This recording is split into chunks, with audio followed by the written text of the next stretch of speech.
Good afternoon, this is Jeff with Sewer Tech Northwest. We are at 21456 Southwest 90th Court here in Tualatin. We're located at the front of the house, just to the left of the front doorway. That's as you face the front of the home from the street.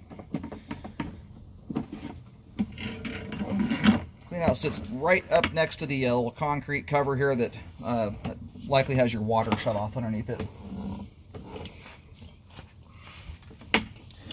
Check the overall condition and serviceability of the sanitary sewer line. Water is running. We are zeroed out. Off we go.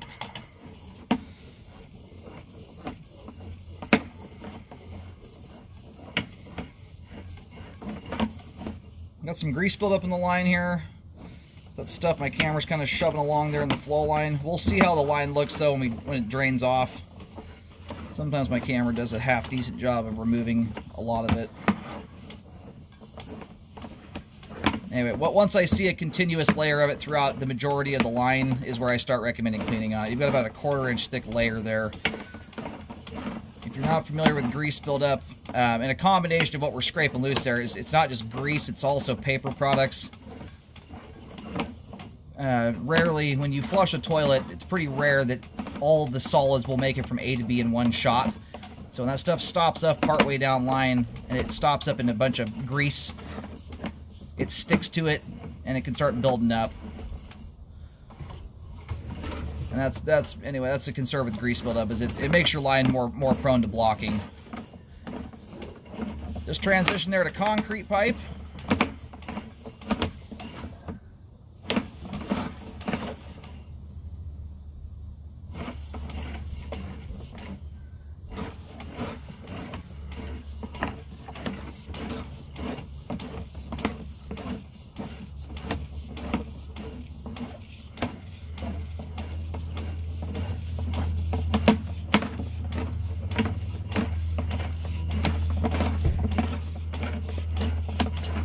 If you have little ones in the household, grease is something you really want to be, you want to do a decent job anyway of keeping the majority of it out of the line. It makes your line a lot more forgiving when you don't have a bunch of grease buildup in it.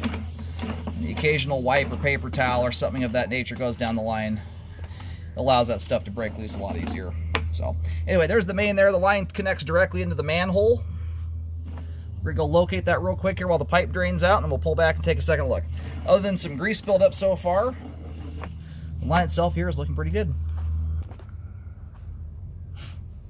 Alright, so if you go stand out in the street, kind of off to the far right side of the cul-de-sac here, you'll see a manhole.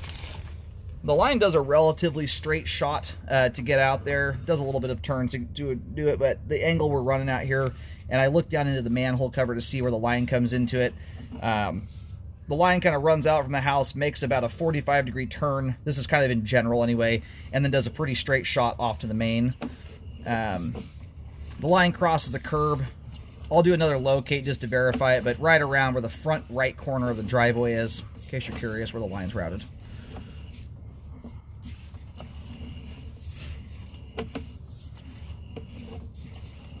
Now, one of the nice things about the city of Tualatin, unless something has recently just changed, they take responsibility for the line. I believe it's from the right-of-way on out.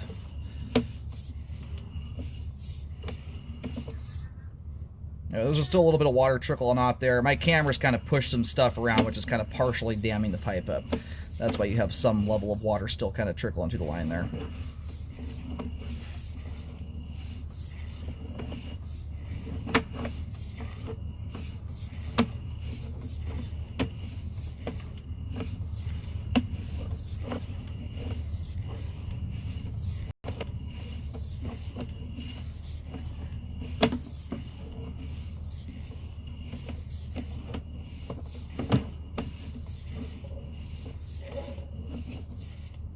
Alright, all the concrete pipe, aside from having a little bit of buildup in it, all has good slope and grade, no settling problems or anything.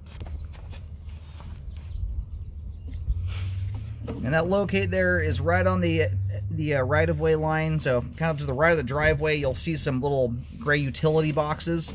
Where I'm picking that locate up is just barely right on the driveway edge, in line with that, those little utility boxes there. So this is where the line makes its turn.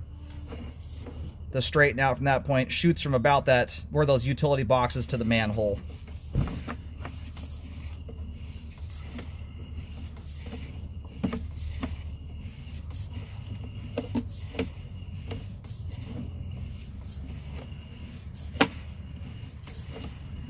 Line makes a couple turns, a couple zigs and zags, but pretty straightforward orientation there to get to the main. And the line bumps to 4-inch pipe just before the concrete transition, which goes to 6-inch pipe at that point.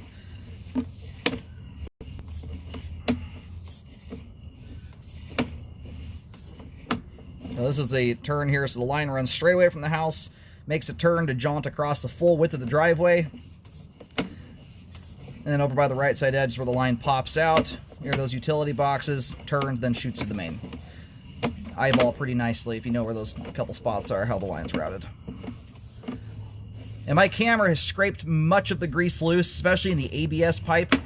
That's the most meaningful part of it, especially closer proximity issues in general, whether it's grease or a structural problem, are the most concerning. So when you start getting a good distance from the home, you need some pretty thick, nasty stuff to actually start contributing to problems. And right here, now we're back inside the house here. Everything from this point on is all exposed piping. I always look through the foundation wall, make sure there's no settling as the line passes through that area. Very nicely graded sewer line. And for a nearly 100-foot sewer line, this was very nicely installed. Usually runs this long. I've done around 25,000 scopes at this point. Most lines that push over right around the 100-foot mark. I mean, even less than that's fairly common, honestly, but it's extremely common once you get to lines this length. So that was an expertly installed sewer line there. Zero settling whatsoever. We have good flow end to end. All the pipe we scoped here, most importantly, the stuff that falls into the homeowner's responsibility is in very good condition. All the plastic pipe. And the concrete's not in bad shape either. But that stuff, at least at this point in time, falls into city territory. That all has good flow too. The line is functioning properly at this time. And as it sits, because my camera scraped as much as it did there loose, I'm not recommending cleaning on the line at this point. I got the vast majority of it busted loose with the camera.